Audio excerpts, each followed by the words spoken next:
Something was shifting at Heartland.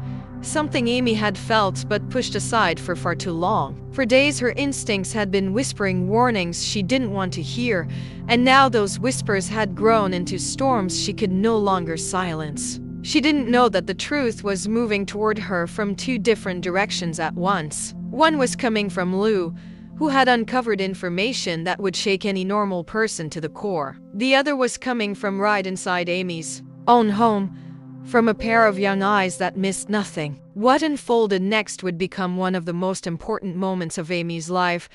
Amy hadn't slept properly in nearly a week. Every night she found herself staring at the ceiling while Nathan slept beside her, lost in peaceful dreams. His calm breathing only made her chest feel heavier. She kept replaying every uneasy moment she had brushed off, every time she forced herself to believe everything was normal. Caleb's sudden challenge had cracked something open inside her, and once she allowed that crack to widen, everything she had ignored for months began to spill out. She remembered the arguments with Lou, the tension with Ashley and Caleb, the strange incidents that kept circling back to Nathan like magnets pulled by the same force. Every time someone questioned him, that person ended up painted as wrong, or jealous, or unreasonable, and Nathan always walked away untouched. Amy had defended him so intensely that she drove away the people who cared about her. At the time, it all seemed like loyalty. Now it felt like blindness. As she lay awake in those early hours, she asked herself questions she never believed she would question. Why were Nathan's work trips always the same vague descriptions? Why were the details so thin? Why did he never share names of clients or colleagues? Why did every story he told feel like it disappeared into mist the moment she tried to recall it? Why did her sister look terrified the last time she tried to warn her?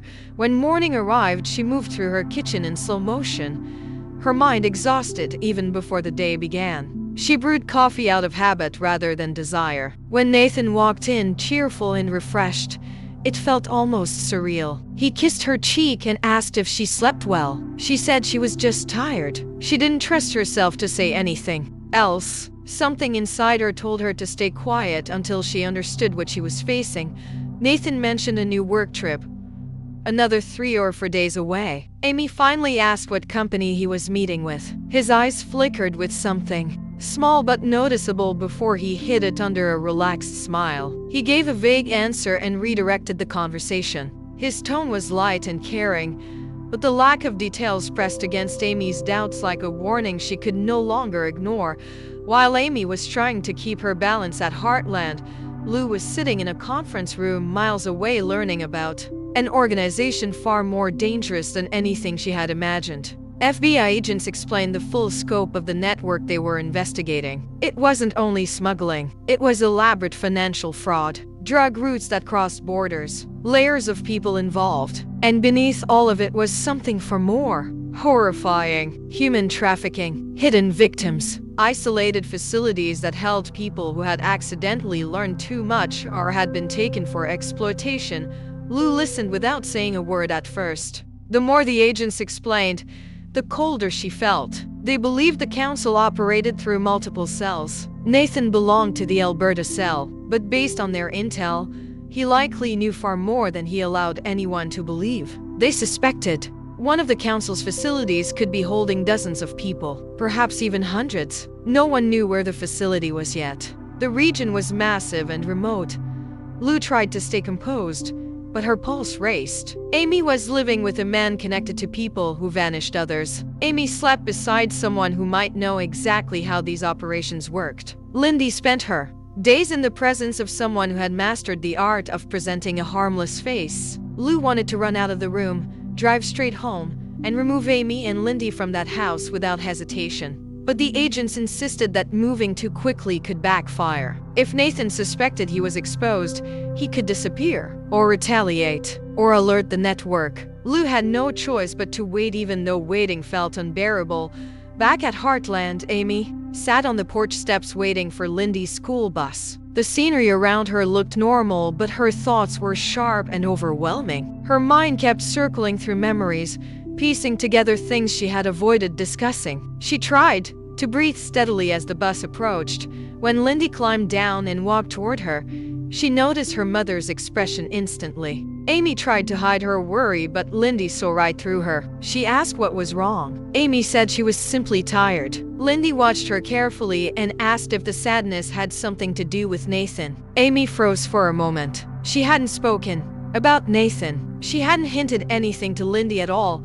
She asked why Lyndy thought that. Lyndy looked uncomfortable. She said she didn't like Nathan, not because of anything he did physically, but because of how he behaved when Amy wasn't looking. She said Nathan acted polite when Amy was present, but the moment she turned away, his expression changed. His eyes grew cold. His face tightened with annoyance. He sighed when he thought he was alone with Lyndy, like pretending was exhausting. Amy felt something shift inside her. Lyndy explained that she had noticed the behavior since the beginning. At first, she kept quiet because she didn't want her mother to feel bad. She didn't want to seem like she was rejecting someone new because she missed her dad. She thought maybe she was being unfair, but the behavior never changed. It only became more clear. Amy asked if Nathan ever threatened her or used unkind words. Lyndy said no, he didn't have to. His eyes said enough. Amy felt her heart ache. Lyndy had been living with this fear and had stayed silent because she didn't want to upset her. Amy wrapped her arms around her daughter and held her tight. She apologized for not noticing sooner, for not paying attention to the things Lyndy had been trying to hide. Lyndy asked if Amy was angry with her. Amy told her no. She told her she should have listened to her instincts and that she would not ignore anything again. Lyndy mentioned Lou. She said she knew Aunt Lou never trusted Nathan. Hearing her daughter repeat it made Amy's guilt sharpen. Every person who loved her had seen the problem long before she did. She had pushed them away to protect a relationship built on a mask she didn't know existed. Amy realized she didn't need proof to trust what her heart and daughter were telling her. She needed to protect Lyndy. She needed to trust the people who had been trying to protect her. She needed to face the truth she had tried so hard to avoid. The evening settled slowly around them as they stayed in Lyndy's room. Amy held her daughter close while her mind worked through the storm of fear and clarity. She now understood that Nathan was not the person he had pretended to be. He had worn a mask from the moment he stepped into her life. And the only person who had seen through it from the start was the 9-year-old sitting beside her, far away. Lou continued to gather information with a sense of urgency she had never felt before. The investigation was closer to its end, but still not close enough. The council was more dangerous than even she had feared, and Amy and Lyndy were living inches from someone who knew exactly how far the organization could go. Amy finally knew the truth. Lou finally understood the danger, and the race to keep their family safe had now begun.